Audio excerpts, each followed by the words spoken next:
My father used to tell me, listen, God give to you the gift to play football. But if you don't practice, if you don't train, if you don't respect the other player, you're never going to be a good player.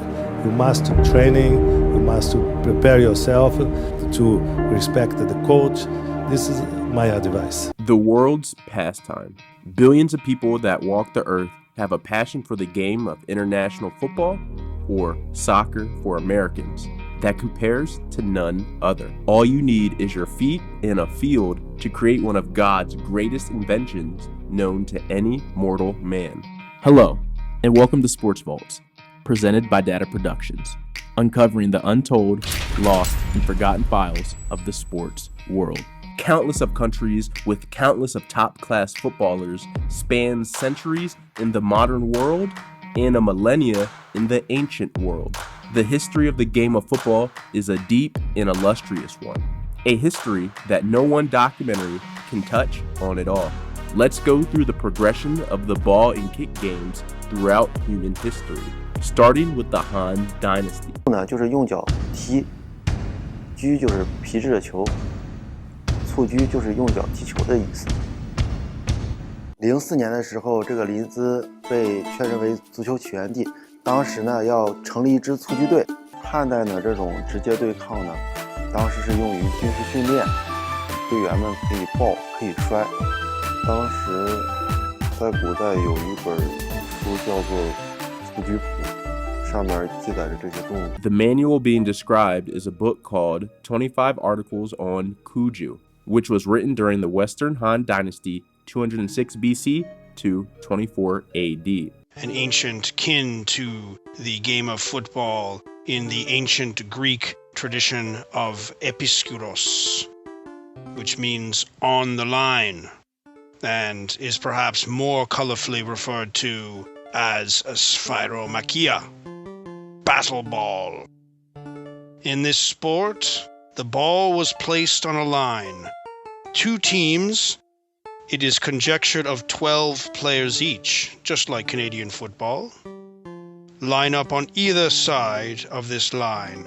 The contest then consists of seizing the ball and attempting to throw it behind the other team, the objective being to push the other team behind the back line to score.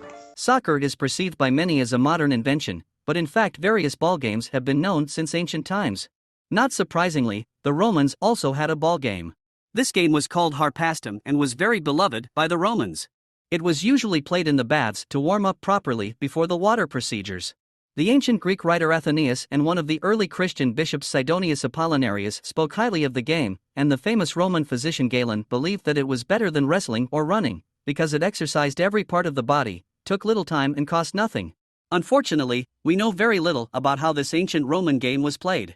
Apparently, it was something between soccer and rugby. Many ancient Greek writers note that Roman Harpastum was borrowed from the Greeks, who also had a ball game called Episkyros, pi sigma kappa upsilon rho omicron, literally common ball.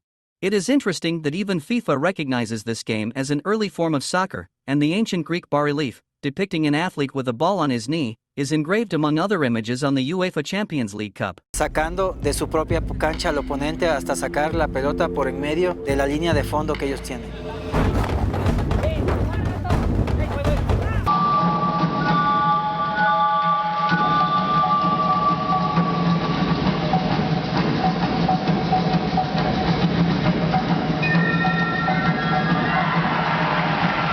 Back in Europe, and particularly in Britain and Ireland, there was a rather lawless and aggressive medieval sport, sometimes referred to as mob football, typically played between local villages. The early seeds of football as we know it were sown in upper-class public schools in England, and these fee-paying schools were the first to start to codify the sport in the 1700s.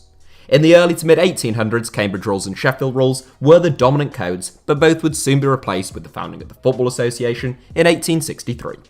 The world's first football association, the FA, were headed up by Hull native Ebenezer Cobb Morley, who drew up the first unified laws of the game the year the organisation was founded.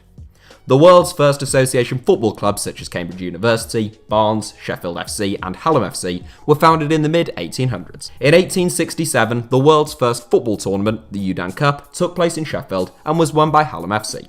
5 years later, the world's first nationwide competition and the world's oldest football tournament still in existence was born, the Football Association Cup, with the first final seeing London club Wanderers FC overcome the Royal Engineers.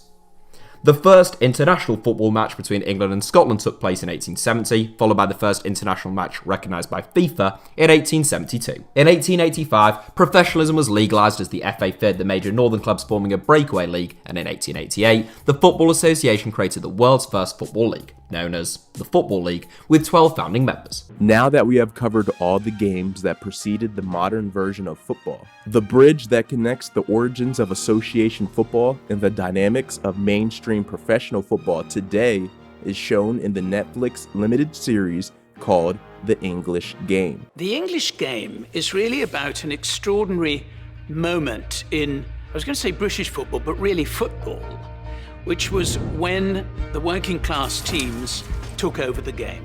The English Game is ultimately a story of two men from vastly different worlds, vastly different backgrounds, and how they influenced and revolutionised football as we know it today, and ultimately revolutionised society today. Showing football at the centre of what was going on within British Victorian society at the time, which was huge social changes, social upheaval. We knew that we had these two worlds that come together and clash.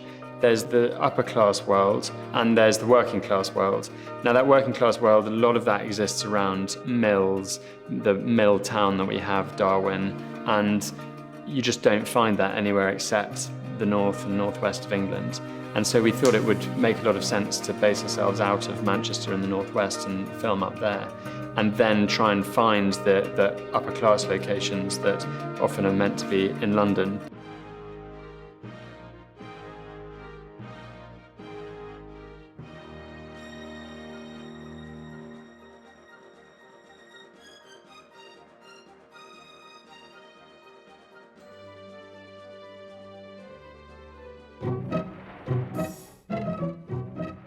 Pour marquer ce jour de finale de Coupe de France, voici le film Lumière numéro 699, Football, mais en Angleterre et il y a 98 ans.